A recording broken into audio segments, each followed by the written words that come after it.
أعوذ بالله من الشيطان الرجيم بسم الله الرحمن الرحيم والصلاة والسلام على أشرف الأنبياء والمرسلين نبينا محمد وعلى آله وأصحابه أجمعين وأشهد أن لا إله إلا الله وحده لا شريك له وأشهد أن محمدا عبده ورسوله صلى الله عليه وسلم ثم أما بعد.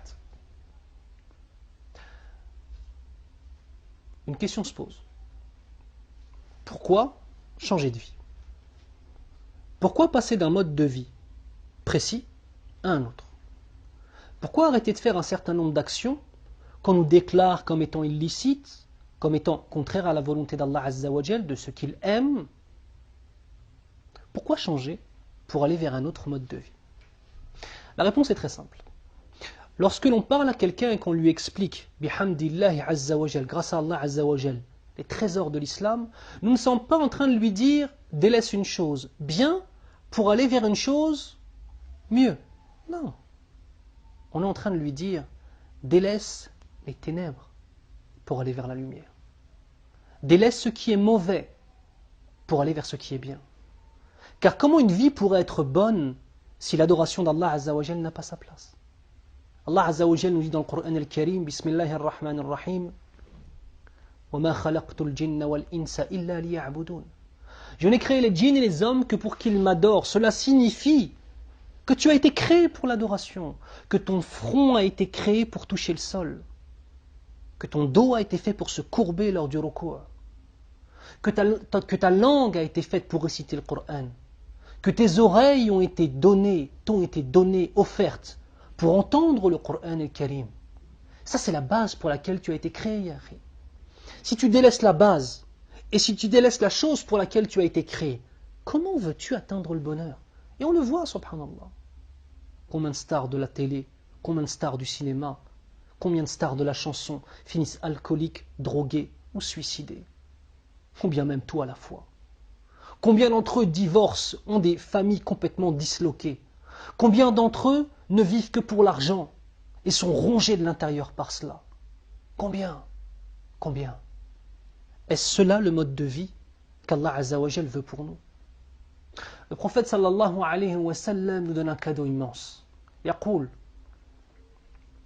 ثلاث من كن فيه وجد حلاوة الإيمان. Trois choses, celui qui les aura en lui, il va ressentir حلاوة الإيمان. Textuellement parlant, les sucreries de la foi. Et oui mes frères et sœurs, la foi a un goût. La vie dans la piété a un goût. La vie dans la piété a le meilleur des goûts que tu puisses t'imaginer. Et le Nabi sallallahu alayhi wa sallam nous dit que s'il y a trois choses que l'on a en nous, nous allons goûter à ces délices de la foi. La première des choses, أن يكون الله ورسوله أحب إليه مما سواهما. Qu'Allah et son prophète sallallahu alayhi wa sallam soient plus aimés de lui que toute autre chose.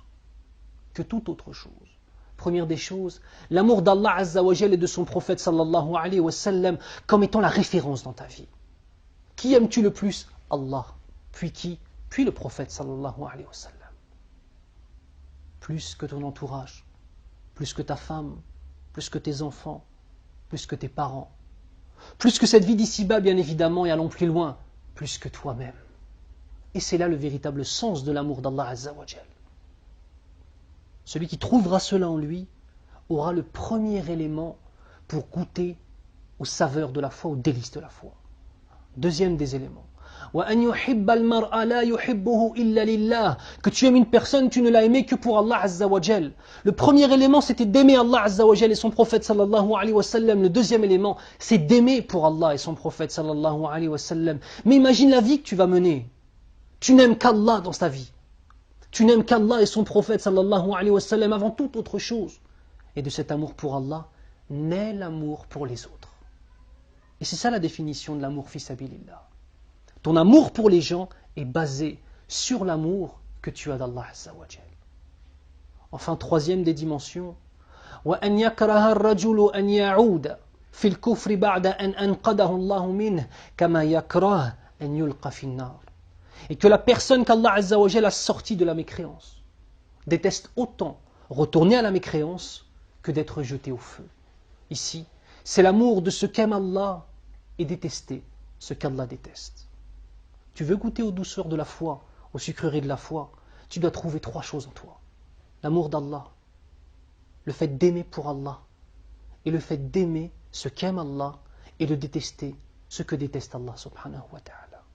L'amour, ya akhi, l'amour, ya ukhti, est la clé de ton bonheur dans cette vie d'ici-bas. Cheikh al-Islam Taymiyyah rahimahullah disait une parole extraordinaire. Il disait, il y a 2 paradis. Un dans cette vie d'ici-bas et un dans la vie de l'au-delà. Celui qui n'a pas goûté au paradis de la vie d'ici-bas ne goûtera pas à celui de l'au-delà. Le paradis de la vie d'ici-bas ici, c'est l'istiqama, la droiture. Et quel bonheur de vivre ainsi. Il y a une parole de Salaf qui dit, si les rois savaient ce qu'il y a dans nos poitrines, ils nous combattraient pour tenter de nous l'arracher. Wallahi, le plus riche des hommes, celui qui a la plus belle des femmes, celui qui a le plus grand nombre de biens que tu puisses t'imaginer, ne possède rien face à celui qui a dans son cœur l'amour d'Allah Azza wa Jal. Alors que veux-tu prendre? Comment veux-tu vivre? Dans quoi est-ce que tu veux t'investir? Je te jure devant Allah que ce que tu ressens pendant le Hajj, lorsque tu es en face de la Kaaba, à la Mecque, que tu lèves tes mains et que tu implores Allah Azza wa Jal de te faire rentrer au paradis, je peux te jurer devant Allah Azza wa Jal que le plaisir que tu ressens à ce moment-là, le bien-être, as-sakina, le bien-être que tu ressens à ce moment-là est un bien-être qui est tellement supérieur à tout ce que tu peux avoir de bien-être lié à cette vie d'ici-bas. C'est un avant-goût de l'au-delà. Pense au paradis, Akhi. Pense au paradis, Urti. Pense à ce qui t'attend si tu fais partie de ceux qui savent réellement adorer Allah Azza wa Jal. Subhanallah. La vie d'ici-bas n'est qu'illusion. Et la seule chose qui est réelle, c'est l'adoration de notre Seigneur. Alors que vas-tu choisir? Que vas-tu choisir entre un repas mis sur une table somptueuse, le meilleur des repas, aux saveurs les plus fines et les plus magnifiques que tu puisses t'imaginer, entre ce repas-là et une assiette dans laquelle nous allons mettre des ordures? Lequel des 2 repas tu vas vouloir prendre? Tu veux prendre cette vie d'ici-bas, qui sera les ordures, ou tu veux préparer ton au-delà, qui est le repas à la meilleure des odeurs, au meilleur des saveurs et à la plus belle des apparences? Que choisiras-tu? Je demande à Allah Azza wa Jal de faire en sorte que nous choisissions le meilleur des repas, ayant la meilleure des odeurs, les plus exquises des saveurs et la plus belle des apparences. Subhanakallahumma wa bihamdik, ashhadu an la ilaha illa ant, astaghfiruka wa atubu ilayk.